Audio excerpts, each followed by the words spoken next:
আসসালামু আলাইকুম। আমার ফেসবুক বা অন্যান্য ভিডিওগুলো দেখলে আপনারা হয়তো অনেকে দেখতে পারবেন। আমার ওই ভিডিওগুলোর মধ্যে বা প্রত্যেকটা জায়গায় লিখে আছে, মেধাবী খুঁজতে আসিনি, মেধাবী তৈরি করতে আসছি বা মেধাবী গড়ে তুলতে আসছি।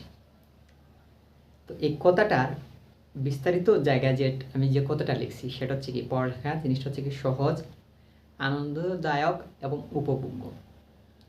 এবং এর পাশাপাশি যদি পড়ালেখা এই যে সহজ, আনন্দদায়ক এবং উপভোগ্য করা যায়, তাইলে আরও দুইটা জিনিস হচ্ছে, সেটা হচ্ছে আত্মবিশ্বাস বাড়ানো যায়। আত্মবিশ্বাস বাড়লে এবং বাচ্চাদের হচ্ছে সহজ এবং আনন্দদায়ক হয়, তখন যে বাচ্চা যদি পারে তাইলে হচ্ছে সে অনুপ্রাণিতও হয়। বাচ্চা অনেক সময় হচ্ছে পারলে মানুষের অনুপ্রাণিত হওয়ার সম্ভাবনাও বাড়ে, তার সাথে আত্মবিশ্বাসটাও বাড়ে। অপরদিকে যদি পড়ালেখা জিনিসটা হচ্ছে কি কঠিন হয়ে যায়, তখন আরেকটা জিনিস ঘটে, সেটা হচ্ছে কি ভয় ধীরে ধীরে শুরু হতে থাকে। তো কীভাবে ভয় শুরু হয় বা কীভাবে হচ্ছে কি পড়ালেখা সহজ হয় বা টপিকস ওয়াইজ অনেক জিনিস দেখানো যায় বাচ্চাদেরকে, যে এই জিনিসটা তুমি এভাবে চিন্তা করছো, তুমি যদি এভাবে চিন্তা করো তাহলে এই জিনিসটা তোমার কাছে সহজ হয়ে যাবে বা হওয়ার সম্ভাবনা আছে। তো পড়ালেখা হচ্ছে প্রথম হচ্ছে কি, আমি চিন্তা ভাবনার মাধ্যমে আপনাদেরকে জাস্ট একটা জিনিস দেখাবো, তারপরে দেখাবো যে পড়ালেখা জিনিসটা কীভাবে কঠিন হয় বা কোন কোন জায়গায় কঠিন হওয়ার কারণে এটা কঠিন হয়ে আছে। যেটা প্রথমে দেখেছি চিন্তা ভাবনার পরিবর্তন। তো দেখুন, আমরা মানুষ হিসেবে আমাদের মাইন্ড কিন্তু অন্য মানুষ কী করতে পারে, চেঞ্জ করে দিতে পারে অনেক জিনিস। আমি একটা জিনিস এভাবে চিন্তা করতেছি, কিন্তু আরও পাঁচজন মানুষের সাথে কথা বলেছি, সে একটা যুক্তি দিচ্ছে, সে একটা যুক্তি দিচ্ছে, সে একটা যুক্তি দিচ্ছে, সে একটা যুক্তি দিচ্ছে। তো দেখা গেলো এই চারজনের মধ্যে হয়তো তার যুক্তিটা আমার পছন্দ হচ্ছে, তখন হচ্ছে আমি আমার আমার চিন্তা ভাবনাটা তার সাথে খাপ খেয়ে নিচ্ছি, যে আমার মনে হচ্ছে যে না, তার সিদ্ধান্তটা হচ্ছে বেস্ট। তো একইভাবে আসলে কিছু মানুষ আসলে সাইকিয়াট্রিস্টের কাছে গেলে অথবা অন্যান্য কিছু মানুষের কাছে গেলে দেখবেন হচ্ছে কি, অনেক মানুষ আপনার মাইন্ডটা চেঞ্জ করার মতো বা আপনার চিন্তা ভাবনাটাকে চেঞ্জ করে দিয়ে দিতে পারে। তো আপনাদের পড়ালেখার বেলায় যে ঘটনাটা ঘটবে সেটা নিয়ে আমি কাজ করি, যে আপনাদের মাইন্ড কীভাবে চেঞ্জ করা যায়, যে কীভাবে পড়ালেখা জিনিসটা সহজ করা যায় বা কীভাবে কঠিন হয়ে গেলো এবং কঠিন থেকে এটাকে সহজ করা যায়।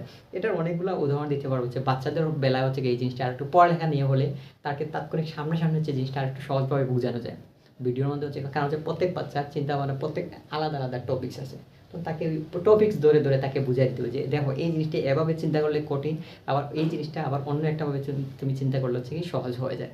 তো জাস্ট প্রথমে একটা উদাহরণ দিই যে জিনিসটা আসলে সহজ হয় কিনা। একই জিনিস আমরা একই জিনিস আমরা সহজও ভাবি, আবার অনেক সময় কঠিনও ভাবি, জাস্ট আমাদের চিন্তা ভাবনার মাধ্যমে। তার একটা উদাহরণ দিই, মনে করেন সেই জায়গায় আপনার বাবা অথবা মা একটা 50 কেজির বস্তা নিয়ে আসলেন, চালের বস্তা। তো রিক্সাওয়ালা চালের বস্তাটা উঠোনের মধ্যে বা ওই যে সামনে বাসার সামনে রেখে চলে গেল। এখন আপনাকে আপনার বাবা বললেন, হয়তো বাবা অসুস্থ মানুষ, তো বাবা বললেন যে তুমি হচ্ছে ক্লাস 10-এর বাচ্চা বা 9-10-এর বাচ্চা এরকম। তো তোমার বাবা বললেন যে বাবা, এই জায়গায় এই চালের বস্তাটা নিয়ে আসো, জাস্ট ট্রাই করার জন্য। আপনি বাস্তবে না বললেন, জাস্ট এমনিতেই বললেন যে আচ্ছা এটা তুমি নিয়ে আসো। তখন তোমার সিদ্ধান্ত আসলে কী হবে? তুমি কোনোদিন, যেহেতু মনে হচ্ছে 20 কেজি তুমি ওজন বহন করো না এরকম একজন ব্যক্তি, তোমার বাবা তোমাকে বলছে 50 কেজি, তো তুমিও তো সাহস করতে পারবে না যে আমি এই কাজটা পারি। তো তুমি চেষ্টা করবে না, অথবা বাবাকে বলবো বাবা এটা আমি পারবো না বা আমার দ্বারা সম্ভব না। এখন তুমি কি করতে হবে, হয়তো অন্য একজন মানুষের সাথে, হয়তো অন্য একজন মানুষকে নিয়ে সেইটাকে ঘরে নিয়ে আসতে হবে, অথবা 2-4 জনে 5 জন করে ধরে নিয়ে আসতে হবে। এটাও করা যেতে পারে। তোমার আসলে একার পক্ষে এই কাজটা করা কি সম্ভব কিনা আমি এটা একটু বলি। হ্যাঁ, আসলে এই কাজটা করা সম্ভব। এই 50 কেজির বস্তাটা তুমি একা চাইলে তুমি নিয়ে আসতে পারতা। জাস্ট তোমার চিন্তা ভাবনা একটু পরিবর্তন করলে তুমি এটা করতে পারতা। কীভাবে করতে পারতা তার একটা কথাটা বলি। দেখো, এই যে নতুন একটা চাল নিয়ে আসা হয়েছে, এটার মেন কাহিনী কি? তোমার কিচেনের যে চালের বস্তা, পুরোনো যে বস্তা, ওটা শেষ হয়ে গেছে, খালি হয়ে গেছে, ওই জায়গায় চাল নেই, এই জন্য একটা নতুন বস্তা নিয়ে আসা হয়েছে। তুমি যদি চিন্তা করতে পারবে যে আচ্ছা, আমার তো ওই জায়গায় কী আছে, 50 কেজির একটা খালি বস্তা আছে, তাই আমি কী করবো, ওই সামনের যে বস্তা যেটা, ওইটা কেটে, ওই বস্তাটাকে আমি কেটে 10 কেজি 10 কেজি করে নিয়ে আমি এই জায়গায় রেখে আসি, তাহলে কয়বারে নিয়ে আসতে পারতাম? 5বারে আমি কাজটা করতে পারতাম। তাইলে দেখুন, এই যে চিন্তা ভাবনার পরিবর্তনের মাধ্যমে একটা কাজ সহজ না কঠিন। এই যে আপনি প্রথমে চিন্তা করছেন যে এই 50 কেজির বস্তা আমার পক্ষে তোলা সম্ভব না, কারণ তুমি চিন্তা করো 50 কেজির বস্তা মাথায় তুলে তো আমি তো মাটিতে পড়ে যাবো। কিন্তু একই জিনিস তুমি তখন হচ্ছে তুমি প্রথমে বলছো যে না, আমি কাজটা পারবো না। তো ওই একই কাজ তুমি জাস্ট তোমার একটু চিন্তা ভাবনার পরিবর্তনের মাধ্যমে তুমি এই কাজটা করতে পারছো। ঠিক একইভাবে পড়ালেখার জিনিসটা হচ্ছে কি, পড়ালেখার অনেক জিনিস আছে হচ্ছে কি কঠিন না সহজ। এটা হচ্ছে জাস্ট তুমি তোমার মাইন্ড সেট করে ফেলছো যে আসলে পড়ালেখা জিনিসটা কঠিন। হয়তো আমার ভাই পারে নাই, আমার মা পারে নাই, আমার চাচা পারে নাই। তাদের কাছে কঠিন মনে হচ্ছে, তার মানে আমার কাছেও কঠিন। আসলে এটা হচ্ছে আপেক্ষিক ব্যাপারটা।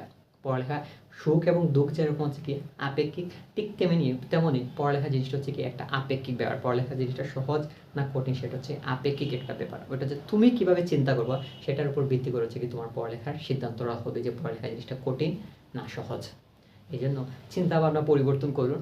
বিশ্বাস রাখুন যে পড়ালেখা জিনিসটা হচ্ছে সহজ।